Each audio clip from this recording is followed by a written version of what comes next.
I didn't expect to feel pride in Auschwitz-Birkenau.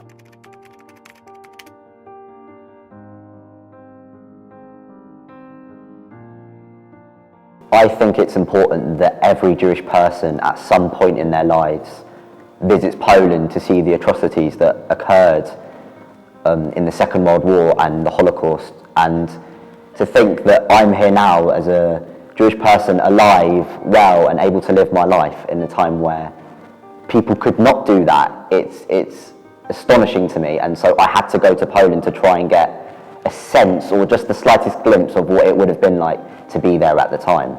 So ever since I was younger, I'd always been really interested in learning about the Holocaust. I watched movies, I read Anne Frank's diary when I was 11 years old.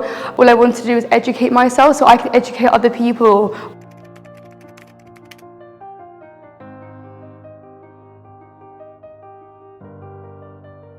It's one we went to a little shtetl called Tikkuchin, and we focused on a baker called Avram Kapitka. Eventually, after 6 hours in this shtetl, we went to a march on a forest called Lipovka Forest, and eventually we went through, and it was essentially a death march. Every single Jew from this shtetl was shot in this grave in front of us, including Avram Kapitka. And the other part was, of course, Auschwitz-Birkenau. We did a Kaddish, a few of us, with our Israeli flags at gas chamber number 2. A Kaddish at a place where I know my family were gassed in this area and that their ashes were spread around here. A Kaddish for them was incredibly impactful, and later on I was chosen to light a candle in remembrance for the millions of Jews killed in the Holocaust, and especially the 1 million killed in Auschwitz-Birkenau. The most impactful moment for me was visiting the old synagogues, and this is because as someone who does attend a synagogue 7 days a week, I have such a great appreciation of the sort of sense of unity and the importance it has in a Jewish community. And to see all these old and such beautiful synagogues not being used was really impactful.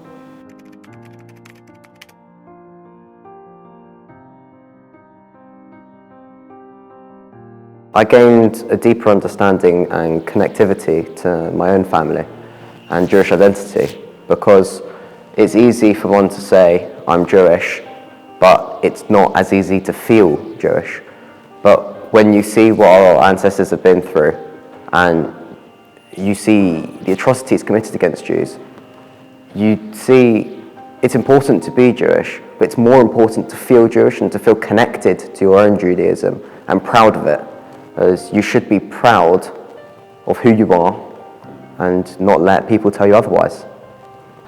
I knew 6 million, everybody knows 6 million, but you go to Auschwitz and you go to Birkenau and you don't grasp it until you've been inside the absolutely huge complex and you've seen the enormous amounts of rubble and you've looked up at the monuments in Treblinka and you see all the stones lining the mass grave. It's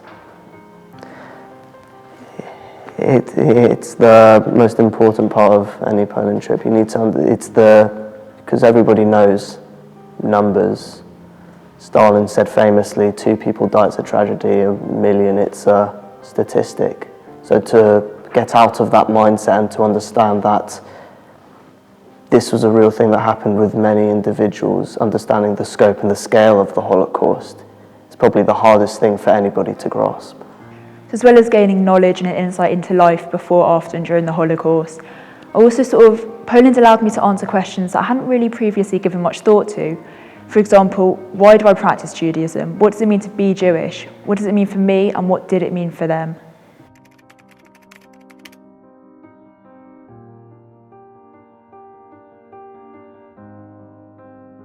I think something that I was not expecting was going to see the camps and them just being a huge open area with nothing there. When I went to Plaszów, I saw that it was basically just a park. It was literally a park with trees, with people running through it, joggers. There were just people taking their dogs for a walk. And this just does not sit right with me, where people can just go through a place where so many people were murdered, forced to work, and it sort of struck something in me, and it was just quite eerie as well. So on day 2, we walked into Treblinka death camp, and my mum had been to Poland previously, and she told me there is nothing there. And to be honest, I didn't believe it. I didn't believe the Nazis could destroy and burn and bomb such a death camp, but yes, they did. And I was so surprised at the nothingness there. It was very eerie. We were standing in Treblinka with a few stones and a massive forest around us, and I just felt so empty inside of me. I thought the feelings I was experiencing were so emotional, but that was nothing compared to what people went through in Treblinka. I was just so shocked about the nothingness there and the eeriness that I felt, and I think that was probably one of the worst experiences for me in Poland.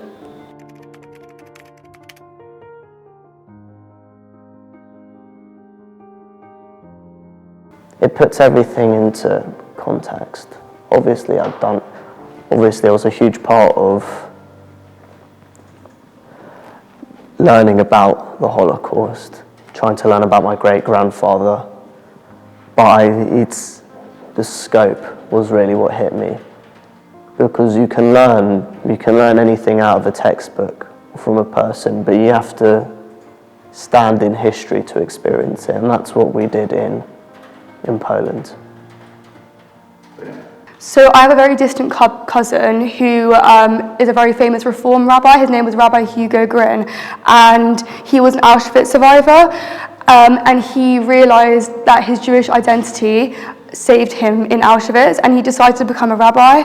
Unfortunately, I never got to meet Rabbi Hugo Grin, but I met his wife Jackie, who is a phenomenal woman, and I've heard many stories, and I'm really happy to have somebody in my family who did survive so they could share their story, so I could have their story and share that to other people as well.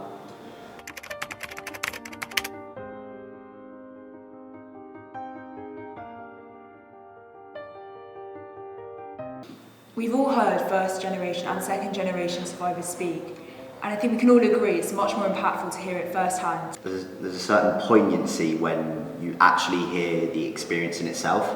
It's very easy to read an article or read a testimony or watch a film, but when you're actually hearing their voice and you're sat with them, there's just something so special about it. We're the last ones to hear the first-hand accounts of the people who actually were in the camps. There's a real fear, especially amongst second generation survivors, so the kids of people that were in the Holocaust, of those stories being lost. It's also the fact it's our Jewish identity. It's that we're all Jewish, we all have a relevance to the Holocaust.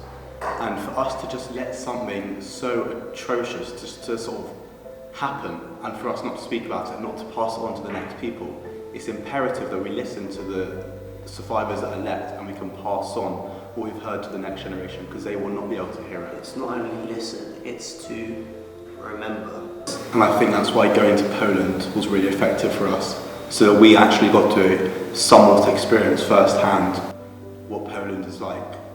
And that was very important, so that we can actually pass on the right message to the next generation. We're the walking, talking almost artifacts of the Holocaust. It's our families that were killed. And if people don't learn about it, then one, anti-Semitism will increase. You've got in the States, I think it's 45% of people either think the 6 million number was exaggerated or completely false. The fact that that's almost half the population of a 300 million country. They doubt the accuracy of the Holocaust. It shows that it's our responsibility to go out of our way, not just educate people who are in front of us, to go out of our way and make sure that the Jewish story of persecution is told, to make sure that it never happens again, and that as a race and a religion, we survive, and we make sure it doesn't happen to, one, us again, but also any other religion again.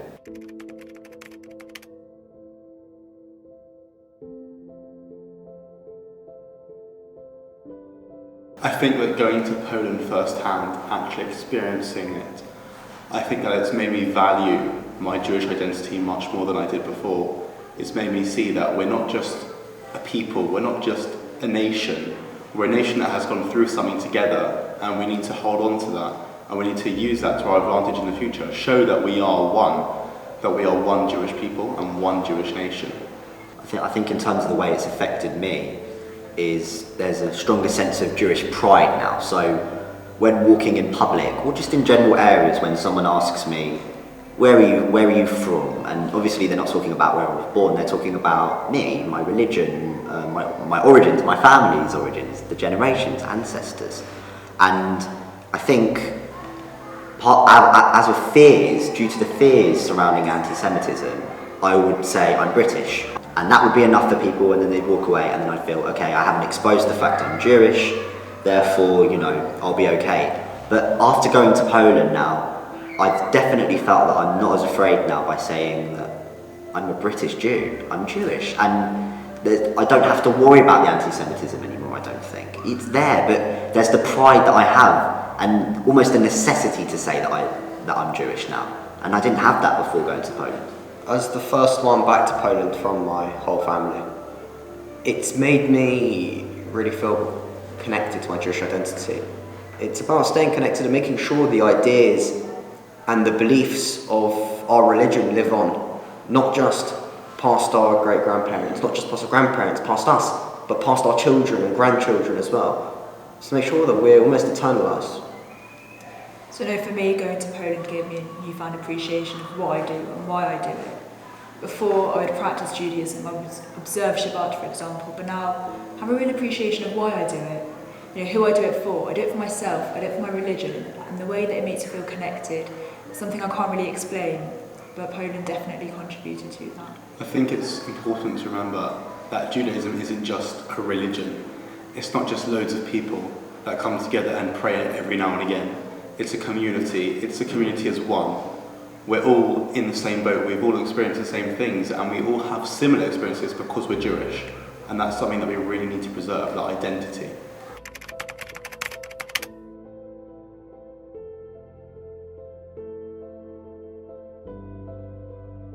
After Poland, I'm not afraid to display my Jewish identity. I've been myself a victim of anti-Semitism quite a few times, but when looking at 1940s Poland, it's different. It's different anti-Semitism. Even when we were there in Poland, we were at the Imschlagplatz in Warsaw and someone shouted something at us. But that's different to when we're in London, you have a few people shout at us, but we know we're in a safe country. Even though, of course, it can be safer for us Jews, but it's not like our lives are always at threat anymore. But we shouldn't take that for granted. So we should be proud to display our Judaism, to make it normalised to have Jews, to have, when people go, you're Jewish, does that mean you have horns and a tail? No, you show them what a Jew is, because if you're afraid to show your Judaism, then how are people going to know what Jews are? We are such a minority in this country, and also in the wider world, especially after the Shoah. But if we are afraid to display our Jewish identity, then the wider public will not know what Jews are. They will only see stereotypes. So it is our duty to prove that, one, we are normal like them, but also to show them an insight into Judaism, to show them we're just people. I think to prevent the Holocaust from happening again, it's important to recognise that anti-Semitism is a threat. There is a threat of anti-Semitism. It might not be as big as it used to be, but we need to recognise it and we need to work on it and we need to improve it. It is hard to showcase that you're Jewish in public because there are people that you feel are judging you wherever you walk and wherever you go. It's important to understand that these people shouldn't affect the way we live our lives as Jews. And I think the way we rise above that is by demonstrating the good qualities and what we could do as Jews to make the world a better place. If there are people that have these negative connotations or stereotypes of Jewish people, I think, that's okay, but that doesn't mean that their opinion won't change, or we can change their opinion. I think it's like creating that Kiddush Hashem. Absolutely. Showing that Judaism is all about being kind, giving back. Absolutely. And we need to show that we are sort of a kind people and not a threat to any people at all.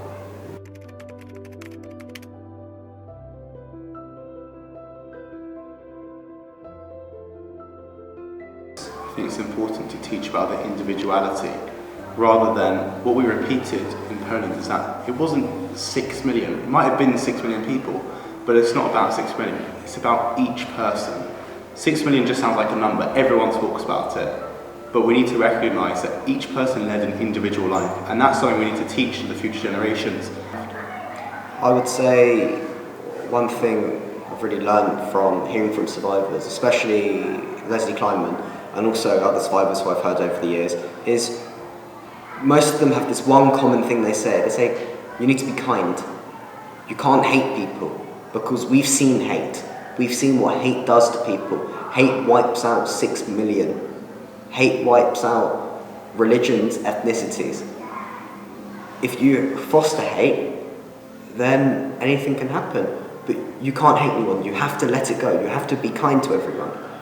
And I think that's really important to learn from. One especially is we are the product of survivors of the Holocaust, of a surviving religion and race. But it's also, as human beings, we have to be kind to one another because everyone is human. We're all created in the same way. We all need to be kind. We all need to treat each other equally as we would want to be treated.